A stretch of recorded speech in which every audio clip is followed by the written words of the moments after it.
Hello student, कैसे हैं आप सब। एक बार पुनः शिव कोचिंग क्लासेस पर स्वागत है। उम्मीद करता हूं आप सब अच्छे होंगे, मस्त होंगे, बेहतर होंगे, आपकी पढ़ाई बेहतर चल रही होगी। Class 12 physics NCERT chapter first चल रहा है, जिस चैप्टर का नाम है इलेक्ट्रिक चार्ज एंड फील्ड, वैद्युत आवेश तथा क्षेत्र, कूलाम का नियम है। ये आपका लेक्चर नंबर 4 है। लेक्चर नंबर 4 आप लोग नोट कर लें। ये कौन सा लेक्चर है बच्चों? तो लेक्चर नंबर आपका 4 है। ठीक है, आज का लेक्चर नंबर 4 है। लेक्चर नंबर 3 तक आपने यदि देखा होगा तो हमारा प्लेलिस्ट बना है, प्लेलिस्ट में आप लोग जाकर के देख लीजिए। चलिए शुरू करते हैं। कूलाम का नियम क्या पढ़ना है बच्चों? कूलाम का नियम। कूलाम के नियम को इंग्लिश में यदि लिखें तो COULOMBS, कूलाम्स लॉ। क्योंकि कुछ बच्चे कहते हैं ना कि सर आप इंग्लिश वर्ड एक भी यूज नहीं करते हैं, तो लो भैया लिख दिया कूलाम्स लॉ। ठीक है, कूलाम्स लॉ को समझने के पहले हमको बिंदु आवेश समझना पड़ेगा। बिंदु आवेश, ठीक है, बिंदु आवेश किसे कहते हैं? क्योंकि आप लोगों को बिंदु आवेश से ही परिभाषा बनेगा। बिंदु आवेश उन आवेशों को कहते हैं जिनका आकार, जैसे हम मान के चलते हैं यहां पर आपका एक आवेश Q1 है और कुछ दूरी पर एक और आवेश Q2 है। तो बिंदु आवेश उन आवेशों को कहते हैं जिनका आकार की बात कर रहे हैं, बहुत छोटा हो। किससे छोटा हो? आवेशों के बीच की दूरी से। आवेशों के बीच की दूरी से मतलब बिंदु आवेश उन आवेशों को कहा जाता है जिनका आकार आवेशों के बीच की दूरी में बहुत कम हो, अर्थात दूरी से अत्यंत कम हो, नगण्य हो, ना के बराबर हो, तब हम उन आवेशों को बिंदु आवेश कहते हैं। ये परिभाषा आप लोग लिख लिए होंगे।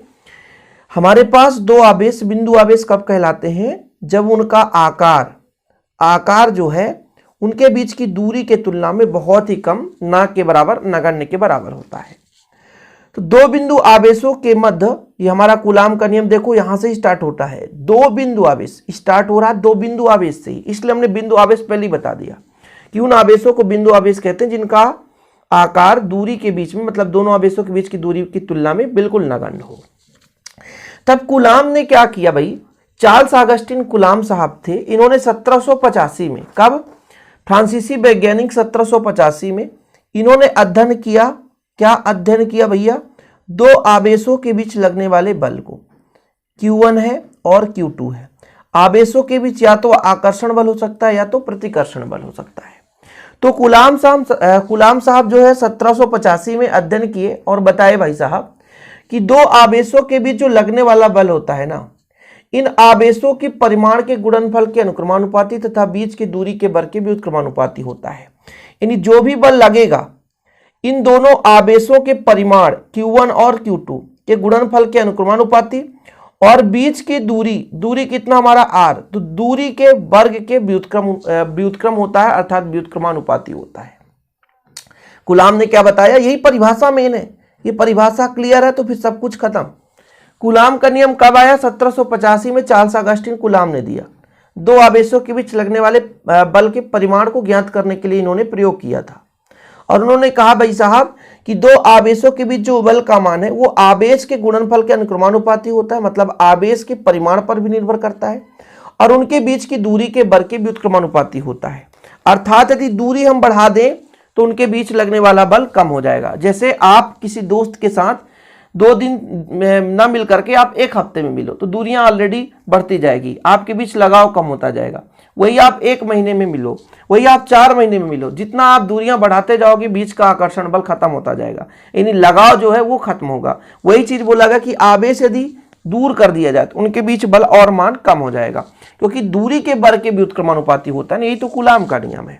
तो देखो जरा, यही चीज यहां पर लिखा है कि दो बिंदु आवेश के मध्य लगने वाला जो बल है उन आवेशों के परिमाण के गुणनफल के अनुक्रमानुपाती तथा उनके बीच की दूरी के वर्ग के व्युत्क्रमानुपाती होता है। ये आपका कथन है कूलाम के नियम का।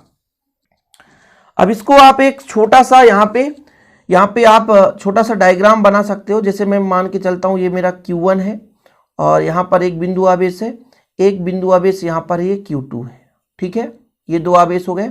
इनको यदि मिला दिया जाए और बोल दिया जाए भाई इनके बीच की दूरी r है, इनके बीच की दूरी r है, ठीक है।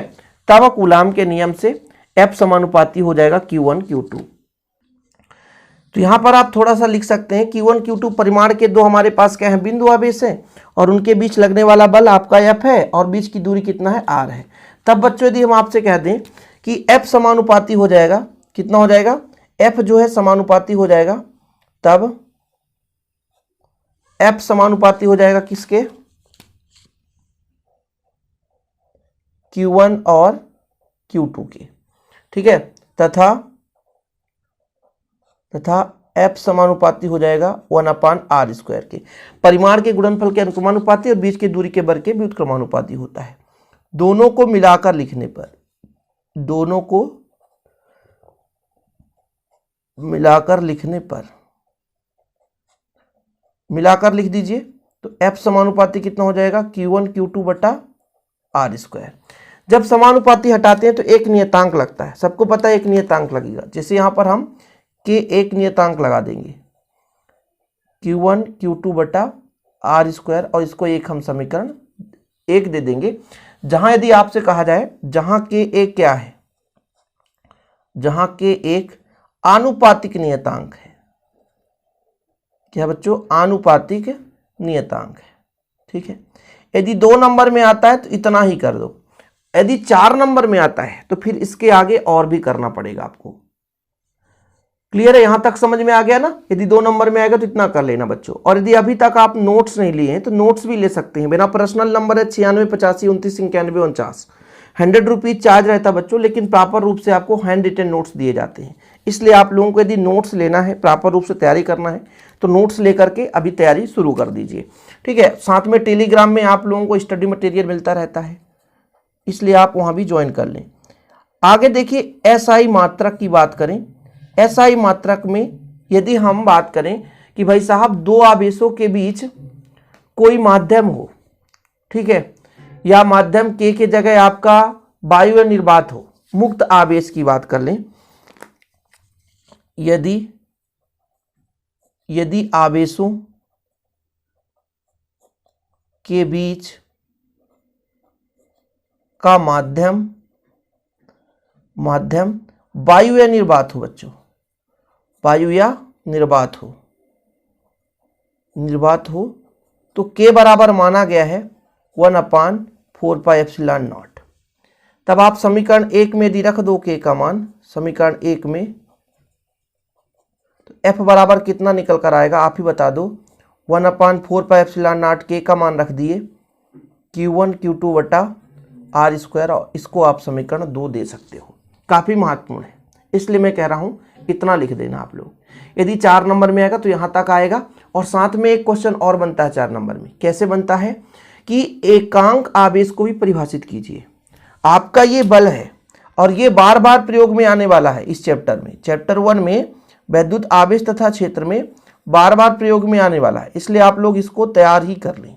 ये बल है भाई साहब, बल है F बराबर, इसके आगे भी मैं बेसिक चर्चा करूंगा, लेकिन इससे मैं आपको एकांक आवेश का भी परिभाषा दे सकता हूं। जैसे यहां तक तो क्लियर हो गया। इसके आगे आप कहोगे सर F बराबर 1/4πε0 का मान भी होता है। कितना होता है, 9 × 10⁻9। तो या करके आप ऐसा भी लिख सकते हो, F बराबर 9 × 10⁻9 Q1 Q2/r²। ये भी आपका एक समीकरण बन चुका है, ठीक है, कूलाम के नियम से। और बल का मात्रक न्यूटन होता है तो न्यूटन यहां पर लिख सकते हैं, ठीक है। ये आपका समीकरण 2 था, तो ये आपका समीकरण 3 हो गया। चूंकि यहां पर हम लिख सकते हैं कि 1/4πε0 का मान होता है 9 × 10⁻9, ठीक है। इसका यदि मात्रक लिखोगे तो न्यूटन मीटर स्क्वायर प्रति कूलाम का स्क्वायर। ये 1/4πε0 का मान निकल कर आ गया। ये चीज भी आपको पता होना चाहिए। अब देखो, मैं इसी से एकांक आवेश की परिभाषा निकाल देता हूं, जो कि काफी महत्वपूर्ण है बच्चों। एकांक आवेश, देखिए बहुत ही सिंपल तरीके से मैं यहां पे परिभाषा दूंगा।